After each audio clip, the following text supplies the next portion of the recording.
The Lions in 2022 were one of those teams that I was intrigued by because I certainly looked at them and said, I think they're going to be a lot better than they were in 2021. And there's several different reasons for that, but they certainly didn't look like it at the beginning of the 2022 season because they got off to a 1-6 start. They looked really, really bad, and it was heading down the path of looking like, you might start talking about whether Dan Campbell's job is safe, whether General Manager Brad Holmes' job is safe or not. And then a funny thing happened along the way. The Lions go 8-2 in their last 10 games. In that last game of the season, they knocked the Packers out of the playoffs, and I transparently think that most of the teams in the NFC playoff race last year breathed a big sigh of relief when the Lions didn't make it, because that was a team with the way they were playing, the momentum they had, the style that they played, the leadership that they had. You didn't want to face them in the wild card round of the playoffs. You just didn't. They didn't get that chance, but it would be one of those fascinating, intriguing what-if scenarios. What if the Lions would have made the playoffs last year? Maybe they win a playoff game. Maybe they win two. And maybe we're talking about them at a whole different level here in 2023. This is certainly a team that has become a popular pick to win the NFC North in 2023. Several reasons why, all of which I'm inclined to kind of agree with.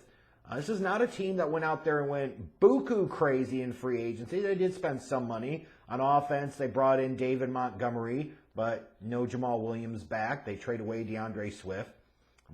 For the defense, they focus on the secondary, which they need to do. You got rid of Jeff Okudah because he sucks. God, you imagine spending a top 3 pick on Okudah and he was total trash. Ooh, that's a Matt Patricia special for you if there ever was one. But they signed Chauncey Gardner-Johnson and Cameron Sutton, so they certainly upgraded their secondary in the offseason with the money that they spent. And what's interesting about the draft is it seemed like they weren't done spending capital and resources on the defensive secondary, because everything seemed to indicate that this team was going to take Devin Witherspoon, the corner from Illinois, with the 6th overall pick. And then the Seahawks kind of threw a curveball out there and took him number 5. The Lions trade back, they get creative, and then they come back up to 12 and they take Jahmyr Gibbs, the running back from Alabama. There are a lot of people, a lot of reactions where they were really surprised that the Lions would take this kid at 12. I'm not that surprised. I thought Gibbs would be like a top 20-ish type of pick, so I didn't view it as that much of a reach for a team like the Lions. I kind of understood it. I really did.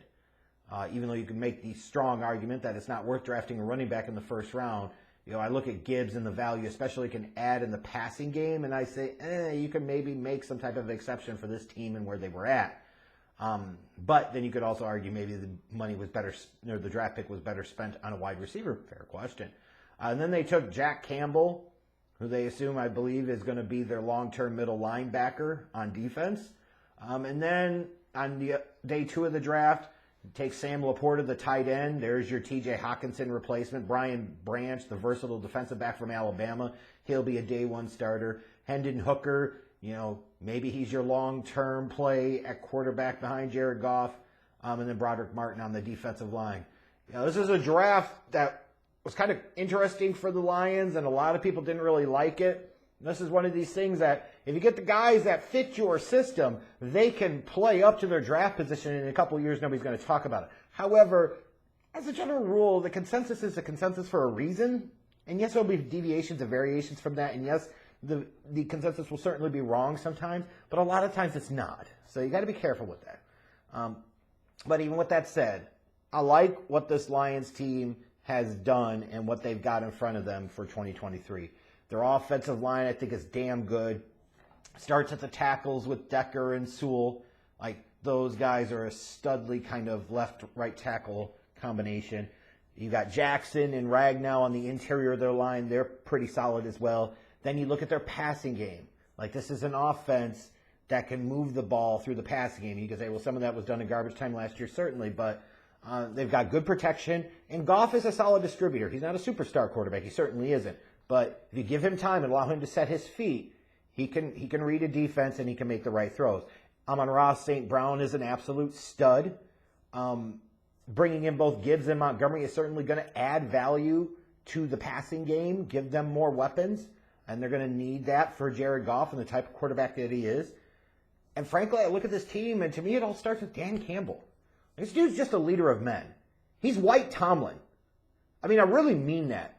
You look at him sometimes, you say, well, he doesn't seem as well-spoken, as smart as Tomlin. I'll grant you that. Campbell's got a bit more of a meathead complex to him, but goddamn if that meathead complex isn't the type of complex that will get guys to run through walls for him. That dude is just a dude. It is hard to quantify. There's an intangible there. It's an it factor that he has right now.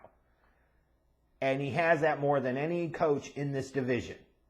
Like, I have confidence in Dan Campbell, even though sometimes his in-game decisions, the X's and O's stuff, can leave a little to be desired.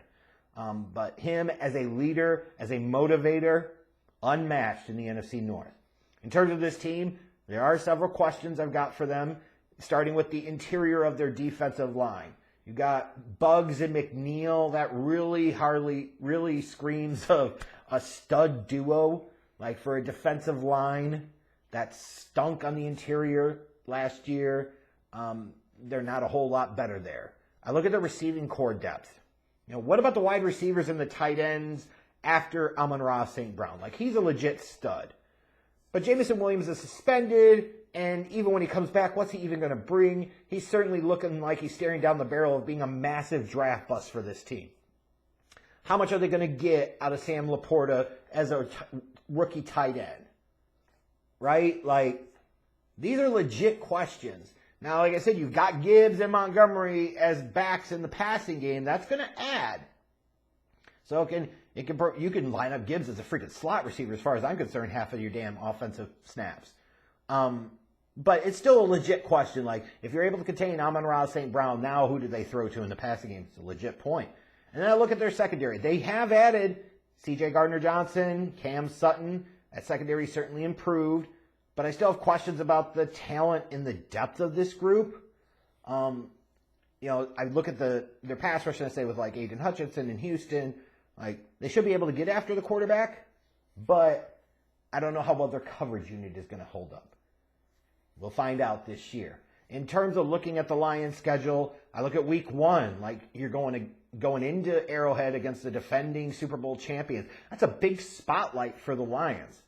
Like, they could go into that spot against the defending Super Bowl champs, and even if they lose, but they play legit, they look legit, they stick a hell of a game to the Chiefs, like, that could be a massive motivator, a massive confidence boost for a team to start off the year, even if they start off 0-1 in the win-loss column. As you go through the season, you look at their schedule, I think there's a really big stretch there in weeks 10 through 14. They've got to go to L.A. to face the Chargers, then they host the Bears, host the Packers, go to New Orleans, and then go to Chicago. So you've got, in that 5-week stretch, you've got 3 divisional games, 3 road games mixed in.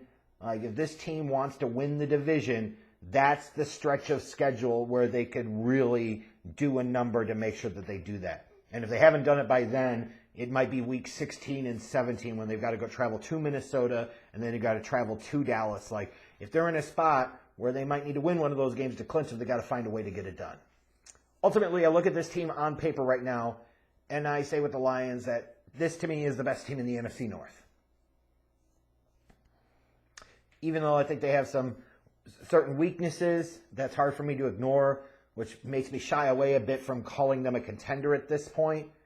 But when I look at them, I do think they're the best team. I think they've got the best coach in the division. I think the Lions are going to go 11-5, win the NFC North, and they certainly have the potential to make some noise come playoff time, in my humble opinion.